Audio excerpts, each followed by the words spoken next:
Hello my dear friends, welcome to lucky education. आज हम देखेंगे क्लास 7th की ज्योग्राफी एनसीईआरटी हम डिस्कस कर रहे हैं। इसका चैप्टर नंबर 5 वाटर, और आज का टॉपिक है टाइड्स। बहुत छोटा सा टॉपिक है, ज़्यादा कुछ है नहीं, पर समझ लेते हैं फटाफट। टाइड्स जिनको हम नॉर्मल भाषा में ज्वार भाटा भी बोलते हैं, दो टाइप के टाइड्स हम पढ़ने वाले हैं। एक है नीप टाइड और दूसरा है स्प्रिंग टाइड। और फिर हम देखेंगे इंपॉर्टेंस ऑफ टाइड, टाइड का क्या इंपॉर्टेंस है, क्या यूज है।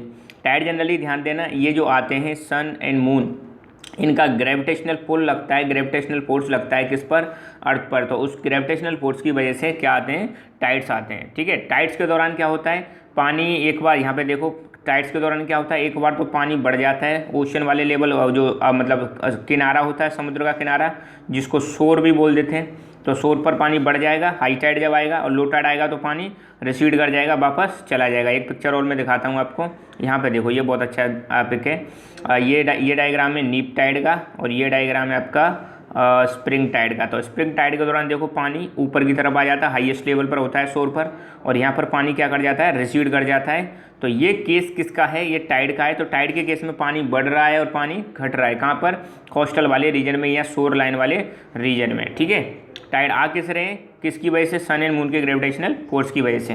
तो टाइड क्या होते हैं, यहाँ पर एक छोटी सी डेफिनेशन है, आपको लर्न करनी है। The rhythmic rise and fall of ocean water twice in a day is called tide. Rhythmic मतलब रिदम से, ले से, एक बार पानी राइज करेगा, एक बार पानी फॉल करेगा। कहाँ पर, अपने ओशन का जो पानी एक बार राइज करेगा और एक बार फॉल करेगा। और दिन में ऐसा कितनी बार होता है, 2 बार होता है। तो इसको हम क्या बोलते हैं, टाइड बोलते हैं। जब हाई टाइड होता है, अब 2 टाइड हो गए, एक हाई टाइड और दूसरा लो टाइड।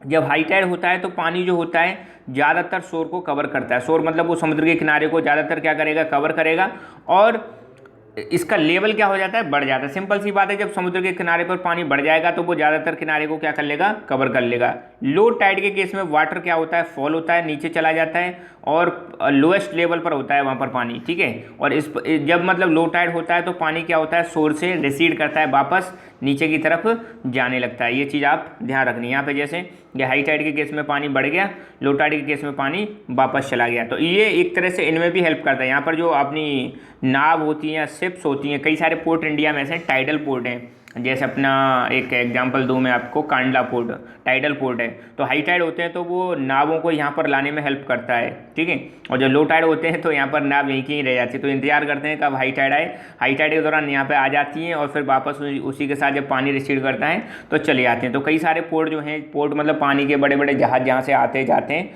तो वो हेल्प इनका मतलब टाइड्स का यूज करते हैं। ठीक है, पानी के जहाज को अपने किनारे तक लाने के लिए और फिर वापस समुद्र में भेजने के लिए। ये चीज़ भी आपको ध्यान रखनी है।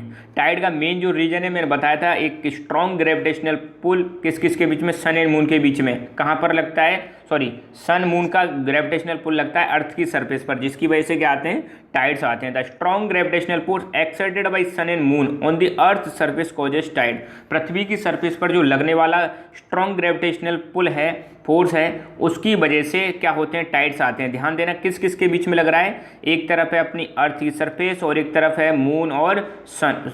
इनका क्या लगता है, ग्रेविटेशनल पुल लगता है। तो 2 ऑब्जेक्ट के बीच में हमेशा क्या लगता है, ग्रेविटेशनल पुल लगता है। जो भारी होते हैं वो हल्के वाले ऑब्जेक्ट को अपनी तरफ अट्रैक्ट करने की कोशिश करेंगे। ठीक है, तो स्ट्रॉन्ग ग्रेविटेशनल पुल लगता है, ये इसका मेन रीजन है। अगर कोई पूछे कि टाइड्स क्यों आते हैं तो आपको बताना है gravitational pull between earth, moon and sun, इसकी वजह से क्या आते हैं, टाइड्स आते हैं। ठीक है, the water on the earth closer the moon, the water on the earth closer to the moon gets pulled under the influence of moon's gravitational force and causes tide। ठीक है, अब जब मान लो पानी, अर्थ का जो पानी है मून के पास होता है, मून के क्लोज होता है, अब ऐसा कि नहीं बिल्कुल भी पास, पर फिर भी जब इनके बीच में डिस्टेंस बहुत कम होती है तो मून के ग्रेविटेशनल फोर्स की वजह से जो पानी है ये अट्रैक्ट होता है, और इसकी वजह से आते हैं हाई टाइड्स। क्या आएंगे, हाई टाइड्स। ठीक है, अब टाइड हमारे 2 टाइप्स के, एक है स्प्रिंग टाइड और दूसरा है नीप टाइड। अब देखो स्प्रिंग टाइड के केस में क्या होता है, यहाँ पे देख लो, स्प्रिंग टाइड के केस में क्या होगा, sun moon and earth, sun moon and earth ये क्या होते हैं, एक ही लाइन में होते हैं। नीप टाइड के केस में क्या होगा, सन मून एंड अर्थ ये 90 डिग्री का एंगल बनाएंगे। या तो ऐसा केस बनेगा, ये मान लो पहला केस है और ये दूसरा केस है, यहाँ पर भी ये पहला केस है, ये दूसरा केस है। मतलब कहने का ये है कि स्प्रिंग टाइड जब आएगा या तो ऐसा होगा, कैसा, सन मून अर्थ, मतलब न्यू मून के केस में। दूसरा क्या होगा, अब इसको भूल जाओ आप। सन, मून एंड अर्थ, ये तीनों क्या होते हैं, एक ही लाइन में होते हैं। जब तीनों एक ही लाइन में होते हैं तो ग्रेविटेशनल पुल ज़्यादा लगता है, फोर्स ज़्यादा लगता है। और पानी जो है ओशन का वाटर, देखो यहाँ पर ओशन वाटर ऊपर आने की कोशिश करेगा, जिसके दौरान हाई टाइड्स आते हैं। नीप टाइड के दौरान क्या होता है, मून, अर्थ और सन ये एक 90 डिग्री का एंगल बनाते हैं यहाँ पर। और देखो ये क्लियर दिख जाएगा। स्प्रिंग टाइड एक तो होता है फुल मून के केस में और न्यू मून के केस में, ठीक है। फुल मून, न्यू मून आप जानते ही हो।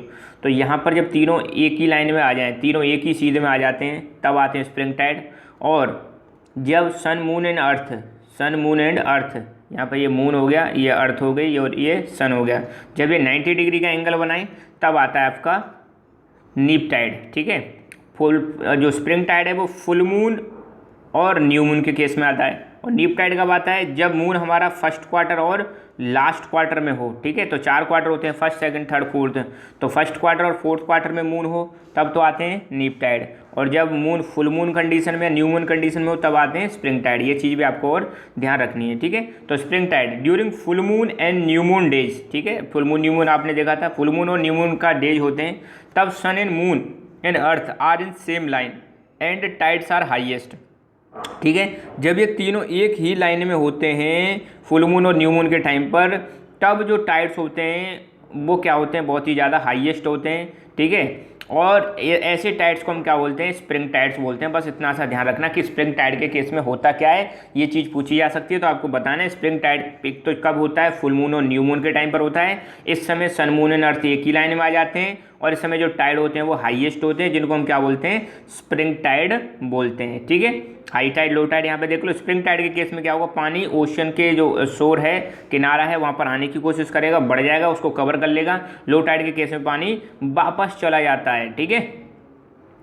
नीप टाइड, अब सिंपल सी बात है, नीप टाइड कब होगा, तो यहाँ पे देख लो नीप टाइड कब होगा, जब सन, मून, अर्थ, सन, मून, अर्थ कैसे हो, एक 90 डिग्री का एंगल बनाए। कैसा एंगल बनाए, 90 डिग्री का एंगल बनाए। यहाँ पे देखो 90 डिग्री का एंगल बन रहा है। या अपना जो मून है फर्स्ट क्वार्टर में हो या फिर लास्ट क्वार्टर में हो, तब आते हैं आपके नीप टाइड। ये चीज़ सिंपल सी आप ध्यान रखना, ठीक है। मून फर्स्ट क्वार्टर में हो, लास्ट क्वार्टर में हो, तो क्या होता है, ग्रेविटेशनल जो पुल होता है सन एंड मून का, वो क्या होता है कम होता है, ठीक है।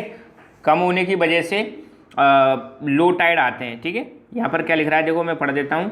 when the moon is in first and last quarter, the ocean water get drawn in diagonally opposite directions by the gravitational pull of sun and moon, resulting low tide, and this is called neap tide। अब यहाँ पर देखो, यहाँ पर तो लग रहा है सन का वो मतलब सन का फोर्स लग रहा है, और यहाँ पर किसका लग रहा है, मून का लग रहा है। तो ये क्या है, अपोजिट डायरेक्शन में लग रहे हैं, एक इधर लग रहा है, एक इधर लग रहा है। तो पानी क्या हो जाता है, जो ओशन का जो शोर है, सी शोर है, वहाँ पर पानी क्या होने लगेगा, रिसीड होने लगेगा, कम होने लगेगा, और ऐसे टाइड को हम बोलते हैं नीप टाइड। तो नीप टाइड की सिचुएशन ध्यान रखना है, जब मून हमारा फर्स्ट क्वार्टर और लास्ट क्वार्टर में होता है तब आते हैं हमारे नीप टाइड, ठीक है। तो लो टाइड के केस में पानी वापस चला जाता है, हाई टाइड के केस में पानी वापस आ जाता है। अब हम देखेंगे इनका इंपॉर्टेंस क्या है टाइड्स का। अब तक तो हमने देखे कि टाइड्स क्या होते हैं, सिंपल सा आपने देख लिया कि टाइड्स का मतलब है भाई मतलब समुद्र के जो मतलब समुद्र के पानी का एक बार ऊपर उठना, एक बार नीचे, ठीक है। दिन में 2 बार होता है।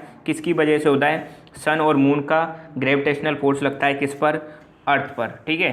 तो जब स्प्रिंग टाइड होते हैं तो समुद्र के किनारे पर पानी बढ़ जाता है, और जब लो टाइड होते हैं तो समुद्र के किनारे से पानी वापस जाने लगता है। अब इसके यूज क्या हैं, देखो सबसे पहले एक तो ये नेविगेशन में हेल्प करता है, ठीक है। नेविगेशन मतलब समुद्र में जब जहाज़बाज चलते हैं पानी के, तो उनमें हेल्प करेगा। सपोज स्प्रिंग टाइड है, पानी बढ़ेगा, समुद्र की तरफ जाने की कोशिश करेगा, तो उसमें उसका फ़ायदा उठाते हैं ये मतलब नाव वाव जो होती हैं, या फिर जो पानी के जहाज़ होते हैं, उनमें मतलब नेविगेशन में हेल्प होती है। दूसरा, they raise the water level close to source मतलब जो समुद्र के किनारे होते हैं वहाँ पर वाटर लेवल बढ़ जाता है, जिसकी वजह से क्या होता है, पानी के जो जहाज़ होते हैं सिर्फ arrive to harbour more easily. अब मतलब हार्बर मतलब जो बंदरगाह होता है, वहाँ पर पानी के जहाज़ या मतलब जो नाव होती हैं वो आसानी से आ जाती हैं। कब, जब शोर का लेवल बढ़ जाएगा, पानी का लेवल शोर पर बढ़ जाएगा। The rise and fall of water due to tides being used to generate electricity for some places. अब देखो ये जो पानी एक बार बढ़ रहा है, एक बार घट हो रहा है, बढ़ रहा है, घट रहा है, तो इसका यूज है ना, इसका यूज हम इलेक्ट्रिसिटी जनरेट करने में करते हैं। और ऐसी इलेक्ट्रिसिटी जो टाइड्स को यूज करके बनाई जाती है, ओशन टाइड्स को यूज करके बनाई जाती है, उसको हम बोलते हैं टाइडल एनर्जी। ध्यान देना, टाइडल एनर्जी बोलते हैं। और ये टाइडल एनर्जी एक प्रकार का हमारा रिन्यूएबल सोर्स है। कैसा सोर्स है? रिन्यूएबल ऐसा सोर्स जो मतलब कभी ख़त्म ना हो। तो फ्यूचर में हम इसका मतलब यूज कर रहे हैं। फ्यूचर में क्या, अभी भी हमने इसका यूज करना स्टार्ट कर दिया है। तो जब टाइड्स आते हैं तो उससे हम क्या करते हैं, यहाँ पर जो किनारा होता है अपने समुद्र का किनारा, वहाँ पर टरबाइन लगा देते हैं। क्या लगा देते हैं? टरबाइन। तो पानी जब आता है तब टरबाइन चलती है, पानी जाता है तब भी टरबाइन चलती है, और जब टरबाइन घूमती हैं उससे हम जनरेटर जोड़ देते हैं, और जनरेटर घूमेगा तो उससे क्या प्रोड्यूस हो जाएगी? इलेक्ट्रिसिटी। तो ये चीज़ ध्यान रखना, टाइड्स का यूज करके जो एनर्जी बनाई जाती है, इलेक्ट्रिसिटी बनाई जाती है, उसको हम क्या बोलते हैं? टाइडल एनर्जी बोलते हैं। तो ये भी बहुत इंपॉर्टेंट है, ठीक है। अब टाइड्स का यूज फिशिंग में भी होता है, ठीक है। High tides also help in fishing. Fishing मतलब मछली पकड़ने में भी बहुत ज़्यादा हेल्प करती हैं। जब हाई टाइड होते हैं तो बहुत सारी मछलियाँ आती हैं समुद्र के किनारे पर, तो मछुआरों को बहुत ज़्यादा फायदा होता है, इसमें ज़्यादा मछली पकड़ सकते हैं। यहाँ पे देखो, जब क्या है, अब ये मतलब समुद्र का किनारा है, ये भी समुद्र का किनारा है, तो जब मतलब लो टाइड होता है तो पानी इधर चला जाता है, तो कम मछलियाँ हाथ में आती हैं। हाई टाइड जब होता है तो यहाँ पे देख रहे हो, ये काली काली सी दिखा रही हैं, ये मछलियाँ हैं। तो बहुत सारी मछलियाँ आती हैं, मतलब कब? जब हाई टाइड होता है। तो मतलब मछुआरे जो होते हैं इसका बहुत ज़्यादा यूज करते हैं। हाई टाइड के दौरान उनको ज़्यादा मछलियाँ पकड़ने में आती हैं, ठीक है। तो many more fishes come closer to shore during the high tide. बहुत सारी मछलियाँ बिल्कुल किनारे पर आ जाती हैं। कब आ जाती है किनारे पर? जब हाई टाइड होता है, और लो टाइड के केस में वापस ये अंदर चली जाती है, ठीक है। This enable fisherman to get plentiful catch. और जब मतलब मछलियाँ बहुत सारी किनारे पर आती हैं हाई टाइड के दौरान, तो उसको मछुआरे को हेल्प होती है कि वो ज़्यादा से ज़्यादा मछलियों को पकड़ सके, ठीक है। तो बस आज के लेक्चर में इतना ही। Thank you. और आप हमारा Telegram channel lucky education join कर सकते हो, जहाँ पर हमारे वीडियोज़ की नोटिफिकेशंस और स्टडी मटेरियल आपको मिलता रहेगा। So thank you so much. Keep learning, keep enjoying, and God bless you all.